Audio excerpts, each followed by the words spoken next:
Welcome back to the Heavy Docket. Today we're looking at Larry Lee, and let me tell you, this hearing is a textbook definition of spiraling out of control. We've got a standing-in attorney, a nervous victim, and allegations that make a standard plea deal look like a Sunday brunch. Let's roll, nerds. Courthouse case, People versus Larry Lee. Your Honor, Mary Tanha, Assistant Prosecuting Attorney, I'm about the people.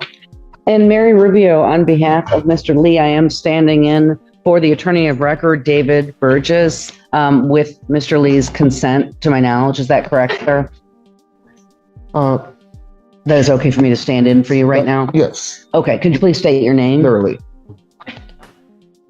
What is that noise? Pause.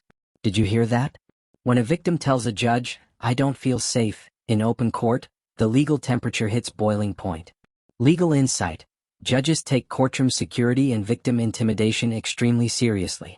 If the defendant is even looking at the victim wrong, it can be grounds to revoke bond immediately. Keep an eye on Larry's face. The silence from the bench is deafening. Shouldn't you check? I don't feel safe. Why are you just pointing? What? Don't stop at some. It'll stop at some point. I feel very safe, Your Honor. Wow, I know. He's like, you are all over it. Yes. All right, go ahead. What are we doing? Well, Your Honor, a few things. First of all, I've been in communication with Mr. Burgess and Mr. Arabo, who is representing the victim of the case, Mr. Quasny.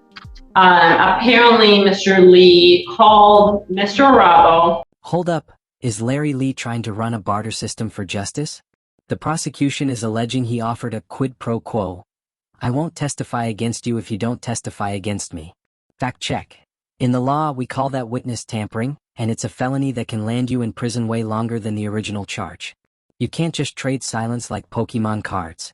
And offer to, in exchange of a pending case where Mr. Quasny is the defendant of an AMD against Mr. Lee. Mr. Lee contacted Mr. Arabo and offered to essentially not testify in that case if Mr. Quasny agreed not to testify in this case. There are statements that are essentially saying, in exchange for Mr. Quasny, victim in this case, not testifying, I will also not testify. That is highly concerning, of course. I was given this information yesterday. I asked Mr. Arabo to forward that call to myself, Mr. Burgess, and the officer in charge because we want it documented for potential additional charges. But this all transpired yesterday. We got the recording as of this morning. With that said, of course, I think it's appropriate to have an adjournment. Mr. Burgess agrees with that. But does that recording indicate that? Yes, Your Honor. Have either one of you listened? I myself have not listened to the recording. I was just asked to stand in on behalf of Mr. Burgess. He's at a hearing in Lansing. However, I did speak to Mr. Lee about it today. Mr. Lee indicated some of the content of the conversation to me. He also indicated, just FYI, that he himself recorded it. But just so that I have this right, the defendant, because of something else, is urging, enticing, or in some other way interfering with testimony of witnesses in this case. I can't agree to that characterization because I haven't heard it. I don't know. Well, you want to listen to, because that's what I'm being told. But yes, I understand. I understand that is what's being presented. I also want to indicate that. Go ahead. I'm sorry. Mr. Lee has indicated to me some things. I have advised him to be careful of what he would want to say to Your Honor, but he seems to feel that he needed to make that phone call because he wants to move to have Mr. Burgess removed and he wants to get a different attorney. Mr. Lee has indicated to me he also wants to address the court. I again did advise him I would not go into the content of that conversation as there could be potential pending new charges. With that said, Mr. Lee, what is it you wanted to say? The plot just thickened. Larry isn't just fighting the state, he's fighting his own lawyer. He secretly recorded calls to catch his attorney in a lie. Pro tip: recording your own lawyer is the nuclear option of defense strategies. He's citing Strickland versus Washington, the legal standard for ineffective counsel, proving he's either a legal genius or has spent way too much time in the prison library. What do you think? Is he smart or just desperate?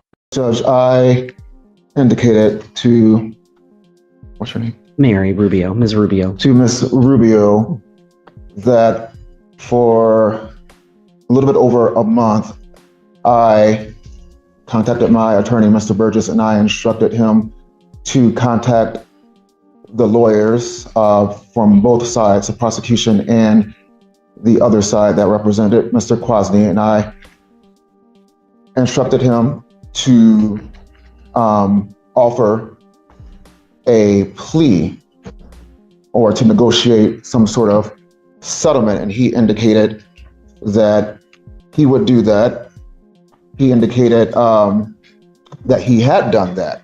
He indicated that he had reached out to Mr. Arabo and the prosecutor regarding making some sort of plea agreement.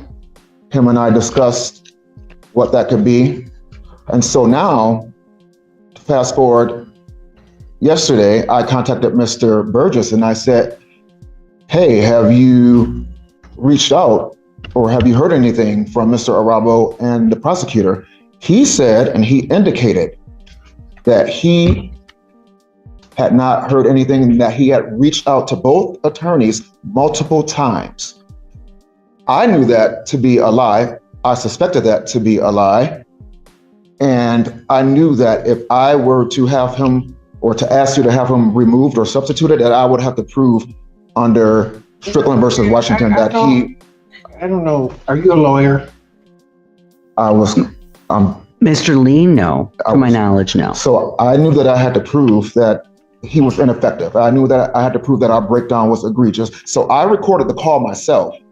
And I called Mr. Arabo and I asked if Mr. Burgess reached out and discussed any sort of plea negotiations. Mr. Arabo said, no, sir. He had not had any communications with my attorney. So I confirmed with Mr. Arabo that he had not received any communications about any kind of negotiations with any kind of plea agreements on my behalf. I'm so sorry to interrupt Mr. Lee before he makes more statements. And I did record the call. And our calls to this. I recorded the call. Criminalizing himself. I recorded the call. In his best interest, he might want to listen to this call before he makes any further statements. And there it is, the point of no return. Larry keeps talking over the judge and she is officially done. When a judge says you're gone and looks at the bailiff, the party is over. Summary: Larry tried to play 4D chess with the legal system, but he ended up putting himself in checkmate. This went from a routine adjournment to a one-way trip to a holding cell. In the call that was sent to us, there is indication there's no discussion of a plea. Now what was sent to me, that was recorded by Mr. Arabo. There's very clear that there will be no testimony in his case if Mr. Kwasny agrees not to testify in this case. So I have the text messages. Further false statements are made to the court, which is not necessarily a problem for me, but I want to make sure that Mr. Lee's rights are preserved. I have the text messages. I want to listen. You don't know what? That's the third time you've done it. You're gone. Mr. Allen, take him.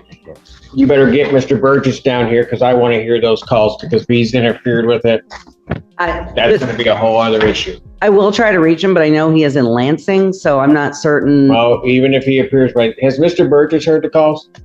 I don't know, Your Honor. They were sent this morning. I asked Mr. Arabo to send them right away yesterday, and we received them this morning. Mr. Arabo can also be available via Zoom if necessary. All right. Okay. I'm just letting you know that what I'm hearing is extremely disturbing. I completely understand that. And so I'm gonna give an opportunity for the defense to give me some explanation, but I'm inclined at this point, I'm gonna hold him in custody. I'm inclined at this point to revoke his bond. Closing thoughts. The judge is now looking at revoking bond entirely. The takeaway: witness interference is the fastest way to lose your freedom before a trial even starts. Larry Lee walked in hoping for a new lawyer. He's walking out in handcuffs. Do you think the judge was too harsh, or did Larry talk his way into jail? Let us know in the comments. We're out. I understand. Okay. Okay. All right. Thank you. Thank you.